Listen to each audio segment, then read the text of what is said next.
Eder, Mech, Pallister. Sull'alibi di Sebastiano ci sono dei punti un poco oscuri, ci sono delle zone d'ombra. No Attorno d'ombra, a buio Siano. completo, l'ombra è chiara. Sono delle zone di buio completo. In casa c'era qualcuno, in parole povere, questo è il fatto. 6 telefoni erano in casa. Lui ha detto che ha affilato coltelli, invece probabilmente non ha affilato niente.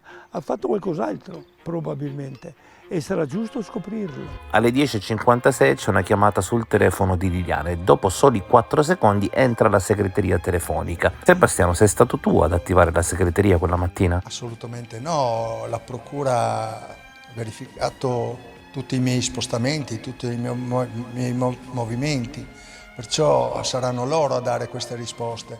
Io, tutto quello che ho fatto è documentato. Eppure Sebastiano di solito hai 3-4 versioni per ogni punto, in questo caso non hai un'altra versione da darci? Guarda, questi sono ricordi che ti restano dentro, perché a forza di parlare con gli inquirenti, con quello o quell'altro, è venuto fuori questo. Qualcuno dice che con la Wind mediamente la segreteria si attiva dopo 35 secondi, a Liliana però in quel mese altre 3 volte accade la stessa cosa. La segreteria che si attiva dopo 4 secondi, c'è una spiegazione? Vanno sicuramente approfonditi e se confermati sono un dato, un elemento anche in relazione alle molteplici dichiarazioni rese da Sebastiano in relazione a quella mattina, perché Sebastiano alla cugina di Silvia il 17 dicembre, poi lei lo ha dichiarato nella SIT del 28, avrebbe detto di essere ritornato a casa intorno alle 10.30 per posare la bici e prendere la macchina, ma non solo.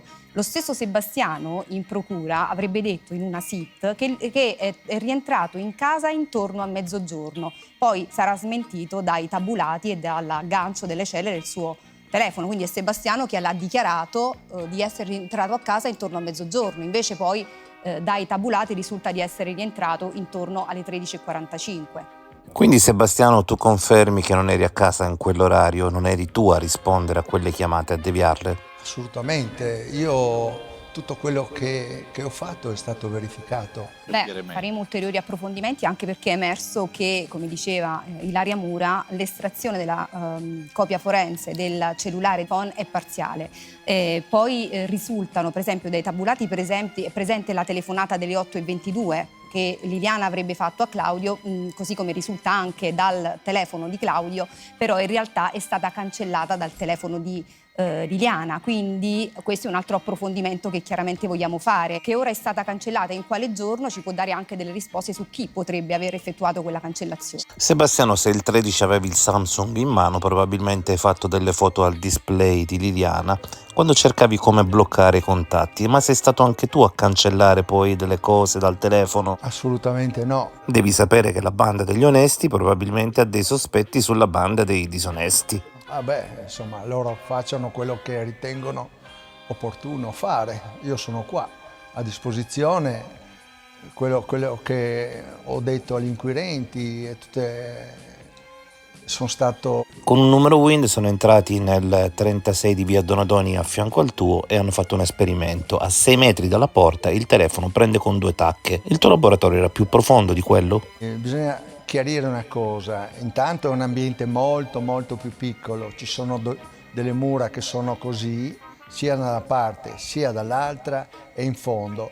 Parliamo di 5-6 metri. Se il tuo è circa 5 metri vuol dire che è più piccolo di quello in cui è stato fatto l'esperimento, quindi se lì c'erano 2 tacche nel tuo ci saranno anche 2 tacche. Ma ovviamente la questione è un'altra, se il tuo telefono messo lì prende e non prende ci saranno dei momenti di campo e dei momenti senza campo. Qui noi parliamo di 3 ore consecutive senza agganciare celle. Questo non è ciò che succede quando un cellulare prende poco, questo è ciò che accade quando un cellulare si trova nel deserto del Sahara. E poi ricordate che quando il telefono resta 16 minuti sulla stessa cella, anche quello indica uno spegnimento. E il 14 mattina tra le 8 e le 9 Sebastiano sembra spegnere più volte il cellulare. È comunque chiuso in 3 scompartimenti, perché c'è la prima parte, c'è la parte interna dove ci sono anche dei blocchi, ci sono delle porte. Però la risposta l'abbiamo dai tabulati, dall'analisi dei tabulati nel periodo che va dal 1 dicembre al 18 di gennaio del 2022, dove il cellulare di Sebastiano, quando aggancia la cella del magazzino, in realtà genera sempre traffico telefonico.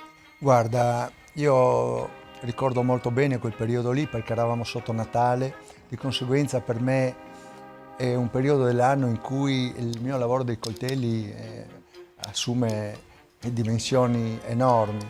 Io ho continuato a fare questo lavoro fino alla vigilia di Natale, dopodiché mi sono fermato per un mese e mezzo, infatti ho perso molti clienti. Non andavo più, non sono più andato in studio io quel periodo là. Qui non dobbiamo accertare quale possa essere stata la dinamica, anche perché nessuno di noi la conosce, ma quello che dobbiamo fare senza dubbio in una indagine di natura prettamente indiziaria qual è questa, dobbiamo andare ad approfondire tutti quegli elementi, a dare le risposte che ad oggi ancora non sono state date. Vanno sicuramente messi insieme tutti i pezzi, piccoli, medi e grandi, e per riuscire effettivamente a dipanare ogni dubbio in questa indagine. Anche perché noi abbiamo chiesto un ulteriore accertamento, l'analisi dei consumi di energia elettrica in casa, perché Sebastiano dice anche che quando è tornato a casa ha trovato una situazione anomala, cioè una luce accesa in casa. Quindi noi, in virtù anche di questo nuovo elemento che è venuto fuori, chiediamo anche di accertare. È stato fatto l'analisi dei consumi di energia elettrica a casa di Sterpina, a casa della figlia di Sterpina, facciamolo anche a casa di Sebastiano. Penso che con quella trasmittente lui, per non farsi beccare, diciamolo pure così, parlava con qualcuno. Lili no, perché è morta da 2 anni, deve dirlo. Non l'ho mai avuto. Ti faccio vedere, questa è una radio, ma questo è un ricevitore. In realtà, a nostro parere, Sebastiano deve dare ancora risposte convincenti su tanti punti che riguardano fatti e circostanze fondamentali e che riguardano il giorno della scomparsa di Liliana e i giorni a seguire.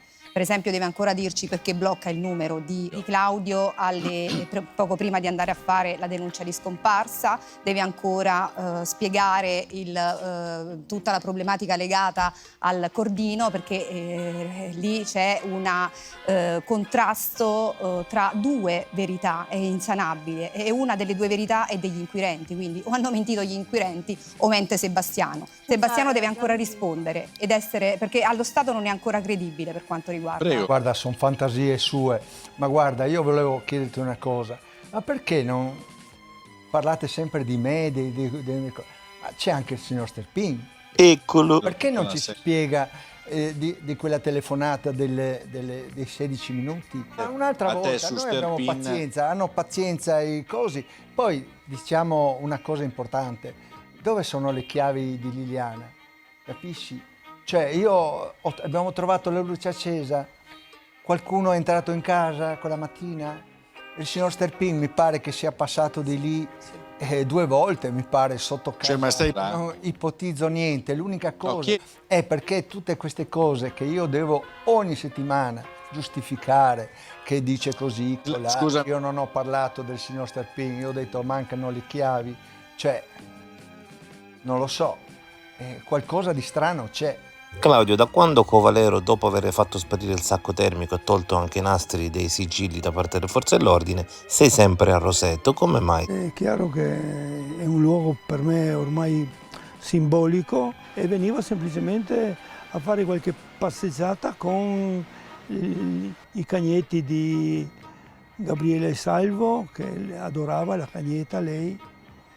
Per cui io purtroppo per me l'ho conosciuto dopo, a posteriori, questo posto. C'è chi pensa che qualche fiore lo dovresti appendere anche fuori dal portone di via Donatoni 36, ma a prescindere da questo, secondo te qual era il fiore preferito da Liliana? Per conto mio la rosa rossa, ma anche perché era già da mesi che lei se la trovava quando veniva in casa. Io ne ho attualmente, il giardino è pieno il mio di rose. E lei si trovava la rosa sul tavolo quando arrivava, ecco perché la rosa è diventata importante. Abbiamo avuto molti più messaggi che chiamate. I messaggi sono comunque, non sono volatizzati perché il mio cellulare è stato, e l'ho portato io stesso ad Udine, e hanno tirato giù tutto, un tecnico ha tirato giù tutta la roba che io, e sto parlando di 6 mesi dopo, per cui per fortuna, perché dopo per motivi vari, anche perché il mio telefono si è riempito di virus, eccetera, ma le telefonate in WhatsApp rimangono da qualche parte nell'etere, sono in internet, eccolo. Perciò, ma qualcuno forse lo avrò considerato in proposito, ma non era senz'altro importante, ma comunque dopo che tutti tutti i miei messaggi e le chiamate sono state, se non il contenuto delle chiamate, ma dei messaggi sì, anche il contenuto, sono stati rilevati appunto da questo tecnico di cui parliamo, che ricordo benissimo, mi sono recato io col treno a Udine. Qualcuno dovrebbe spiegarmi, visto che lei si è fermata in casa mia l'1 e il 7 di dicembre, le ultime 2 settimane, 6 ore intere filate. Ha stirato per 6 ore? Cioè, una persona intelligente, occorre dirle cosa abbiamo fatto o devo spiaccicare io? Oltre che eventualmente cos'è fare un idromassaggio assieme? Cosa vuol dire? Se uno non è completamente idiota, penserà che 2 persone sole in casa, non ragazzini di 12 anni, ecco, non sono per 6 ore filate che stirano o si guardano negli occhi o parlano di sport. Sebastiano è uno che dice spesso la verità. Bugiardo, posso dire bugiardo, perché lui sapeva benissimo il mio nome da mesi, motivo per cui ha detto quello che gli conveniva dire in quella occasione lui. Da bugiardo qual è? Io non sono mai stato capace di farlo neanche consapevolmente, immaginiamoci inconsapevolmente. È un'altra frottolona. Qui Claudio si riferisce al fatto che Sebastiano avrebbe detto che ha bloccato il numero di Claudio involontariamente. Io vado a tirare, l'ho detto, se serve vado all'inferno e tiro fuori il diavolo per la coda. Non ho paura di espormi in nessuna maniera. Se non c'è altro modo, scriverò al Presidente della Repubblica. Penso di poterlo fare con il mio passato, metto sulla bilancia anche il mio riconoscimento di commendatore della Repubblica. 2 presidenti e 2 presidenti del Consiglio hanno firmato per me 2 onorificenze, delle quali sono orgogliosissimo, e vuol dire che un terzo presidente ascolterà una mia petizione. Guarda, io ti rispondo solo di una cosa, di quello che sta dicendo lui. Tu devi pensare che sul telefono di Liliana non c'era il nome di Sterpin, c'era un numero. Ricordati che avevo già detto questo, Liliana tante volte mi ha detto: guarda Sebastiano, io tante volte ci sono dei numeri che non conosco e non rispondo, oppure rispondo ma sento delle cose strane. Guarda che si deve vergognare di quello che sta dicendo, perché non è fatto da un uomo, diciamo, un po' di Alzheimer c'è, capisci? Non si ricorda le cose, fa un po' di confusione. Guardiamo i 16 minuti, guardiamo cosa si sono detti. Diciamo che siamo pari su quello che ha detto l'altra volta lui, dai. Ti ripeto quello che ho detto prima. Era un numero che appariva sul telefono e ho fatto quello che Liliana avrebbe fatto. No. Tanto i vicini si sono ben pensati di avvertirmi che Liliana era scomparsa. Questa è una cosa che dopo in seguito mi ha fatto veramente male. In secondo luogo io ho chiamato Sterpin. Sì, ma quando? 2 anni dopo? Adesso non lo so. No, non l'ha chiamato il giorno dopo, lo ha sbloccato il 19 dicembre il numero. Guarda, di io ho detto in procura tantissime volte, ho detto: guardate, io ho dei flash ogni tanto su quello che è successo nel primo mese, nelle prime settimane, queste cose qua. Cioè, so quello che ho fatto, però come, quando e dove, perché non te lo so dire. Come, quando, perché, dove non te lo so dire. Picozzi giustifica tutto in nome dei vuoti di memoria. Praticamente le false testimonianze in Italia vengono abolite. Non lo ha chiamato il giorno dopo, lui l'ha sbloccato il 19 dicembre il numero di Claudio Sterpin, quindi la telefonata non è avvenuta il giorno dopo. Mi raccomando, siate felicetti. Ehi, non dimenticare di iscriverti a questo canale.